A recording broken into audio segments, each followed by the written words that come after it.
রহমাতুল লিল আলামিন নবী কোরআনে প্রমাণ রহমাতুল লিল আলামিন নবী কোরআনে প্রমাণ আরে উম্মত বিনে কে বুঝিবে আমার দয়াল নবীজির শান আল্লাহুম্মা সাল্লি আলা সাইয়্যিদিনা মুহাম্মদ ওয়া আলা আলি সাইয়্যিদিনা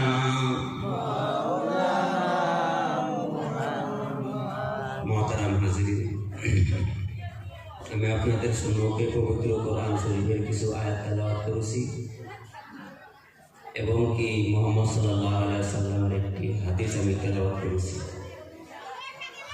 পবিত্র কোরআন শরীফের আয়াত এবং কি হাদিসের মাধ্যমে যা কিছু বলা হয়েছে আমরা সবাই আমার আল্লাহ যে আয়াতের মাধ্যমে কি বুঝালেন এগুলো আমাদের জানা দরকার আছে না? আছে। বাবারা জোরে বলেন আছে না নাই? আমার আপনার মায়ার রব মহান আল্লাহ রাব্বুল আলামিন পবিত্র কোরআন শরীফের মাধ্যমে বলে দিলেন ওয়া মা খালাকুতুল জিন্না ওয়াল ইনসা ইল্লা লিয়াবুদুন। আমার আপনার মায়ার রব মহান আল্লাহ রাব্বুল আলামিন ভালোবাসার বান্দা বান্দিকে মেসেজ দিয়ে দিলেন, ও আমার ভালোবাসার বান্দারে মনের কান লাগাইয়া শুনে নাও রে, এই দুনিয়ার মাধ্যমে যত বান্দা যত জিন জিন্নাতকে আমি পয়দা করে ছেড়ে দিয়েছি আমি রব্বুল আলামিনের একটা কারণ, তারা সব জিন জিন্নাত আর বান্দা বান্দি মিলে আমি রব্বুল আলামিনের ইবাদত করবে। সুবহানাল্লাহ। এবার বলেন এই যে বলটা জানা গেছে একটা উদ্দেশ্য আছে বাবার আওয়াজ দেন, একটা উদ্দেশ্য আছে না নাই? উদ্দেশ্য কি? যে বলটা বানাইছে তার উদ্দেশ্য হলো বলের পহর দিব। যদি পহর না দেয় ভাঙ্গাচোরার কাছে গেছে, ভাঙ্গাচোরার কাছে গেছে। এরকম আল্লাহ তাআলা যে আমাকে আপনাকে যে বানাইছেন এত আদর যত্ন করে, আল্লাহ তাআলার একটা উদ্দেশ্য আছে যে বান্দা আমার কুদরতের কদমে সেজদা দিব, যার নাম হইছে ইবাদত। যার নামে কি? ইবাদত। এখন প্রশ্ন হলো হুজুর আমরা যদি ইবাদত করি আমার মাওলা তার বিনিময়ে আমাদেরকে কি দান করবেন?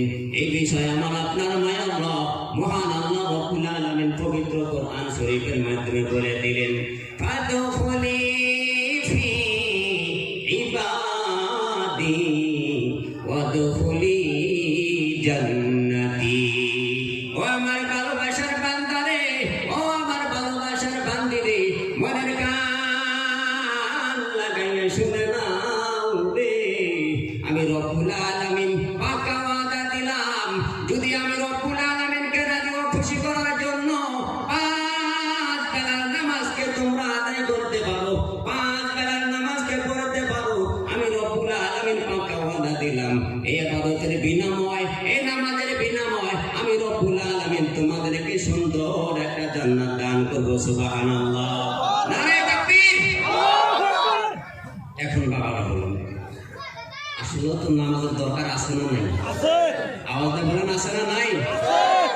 তাহলে আমরা কে কে রাজি আছি যে আমরা 5 বেলা নামাজ পড়ব? আল্লাহ তাআলা সকলের হাত কবুল করেন, বলেন আমিন। আমিন। শুধু এতটুকু বলে শেষ নয়, ও আমার আদরের নওজোয়ান ভাই, ও আমার মুরব্বী বাবারা মনের কান লাগাইয়া শুনে নেন, আমার আপনার মায়ের নবী মুহাম্মদ সাল্লাল্লাহু আলাইহি ওয়াসাল্লাম হাদিসের মাধ্যমে বলে দিলেন আসসালাতু মিফতাহুল জান্নাহ, নামাজটাই হয়েছে বেহেশতের চাবি। সুবহানাল্লাহ। সুবহানাল্লাহ। আমরা যদি বাড়িতে যাবার নিয়ে চাই গেটের চাবি থাকে না? চাবি থাকে। আমরা যে জান্নাতে যাবো, জান্নাতেও তো একটা চাবি আছে, চাবি না?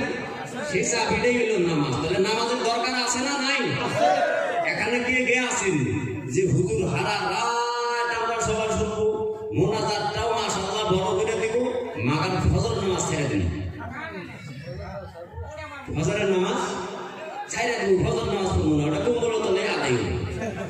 এরকম কে কে আছেন হাত উঠান তো। আমরা সবাই ইনশাআল্লাহ নামাজ পড়বো তো ইনশাআল্লাহ। আল্লাহ তাআলা সবাইকে কবুল করেন, বলেন আমিন। আমিন। এখন কথা হইল যে হুজুর নামাজ কি একলা বললেই হবো? কথা হয় না। নামাজ একলা বললেই হবো? নামাজ একলা বললেই হবো না। প্রত্যেকটা মানুষের একটা দায়িত্ব আছে। আমার আপনার মায়া রব মহান আল্লাহ রাব্বুল আলামিন পবিত্র কোরআন শরীফের মাধ্যমে বলে দিলেন, ওয়া'মুর আহলাকা বিস-সালাতি ওয়াসতাবির আলাইহা।